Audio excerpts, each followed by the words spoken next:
ñi war a xam mooy jullit ñi li ñu war a xam mooy ñii nekk assemblée nationale tey voté loi te loi yi ñuy voté ñu di ko voté ci sunu tur ñun jullit ñi nañu xam ne day képp kuy yëkkatee aw carte di leen ko jox na nga ko seetaan bu baax a baax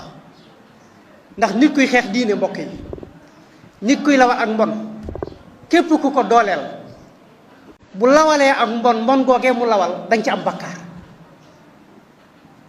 képp koo xam ne day lawal ak mbon ak di xeex diine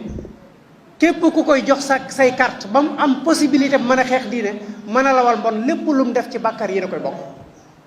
su ko defee nag yéen député yi ñu xamal leen ne leen loi yi ngeen voté ci assemblée nationale di ko voté ci turu askan wi bàyyi leen ko xel bu baax a baax askan wi moom seen jaan wàcc na ndax ñoom ñëpp taxaw nañ voté nañ signé nañ seen pétition